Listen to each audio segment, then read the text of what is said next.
Hello everyone, কেমন আছো তোমরা সবাই? আশা করি তোমরা সবাই ভালো আছো। আর আজকে চলে যাচ্ছি ভাইয়ের সঙ্গে ঘুরতে।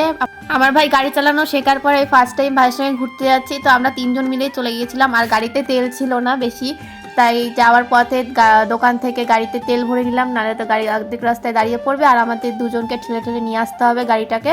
তো আমাদের গাড়িতে তেল ভরানো হয়ে গেছে।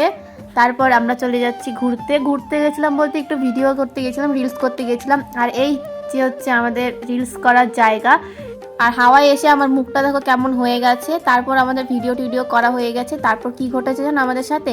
ওই যে দূরের জায়গাটা দেখতে পাচ্ছ না, ওইখানটায় না অনেক শিয়াল ডাকছিল একসঙ্গে। আমাদের তো অনেকই ভয় লাগছিল, কারণ দিনের বেলা এত শিয়াল ডেকেছে। আমরা তাড়াতাড়ি করে বাড়ি চলে এসেছি। তারপরে এই দেখো আমাদের সঙ্গে একটা হাস্যকর ঘটনা ঘটে গেছে, যেটা হচ্ছে আমার ভাই জমিতে নামতে গিয়েছিল, কাদার মধ্যে পা ঢুকে গেছে। দেখো আমার ভাইয়ের পায়ের অবস্থা দেখতে পাচ্ছ তো, পুরো পা, দুটো পা পুরো কাদা এক করে হাঁটু অবধি ঢুকে গিয়েছিল। তো যাই হোক, এই যে আমার ভাই এখন জুতো পরিষ্কার করছে ডোলে ডোলে।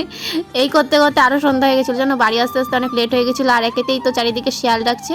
তো তারপর আমরা কি করব, ওর জুতো ধোয়া হয়ে গেছে। এবার আমরা চলে যাব বাড়ি। আর এখনও একটা জুতো ধোয়া বাকি আছে। তারপর বাড়ি যাওয়ার পথে দেখছি একটা জিলিপি গজার দোকান বসেছিল, আর মায়ের জন্য একটু গজা নিয়ে আমরা বাড়ি চলে এসেছিলাম। তো আজকে এটাই ছিল মিনি ব্লগ। তোমাদের কেমন লাগলো অবশ্যই কমেন্ট করে জানিও। যদি ভালো লাগে লাইক কমেন্ট শেয়ার সাবস্ক্রাইব করতে ভুলো না। টাটা।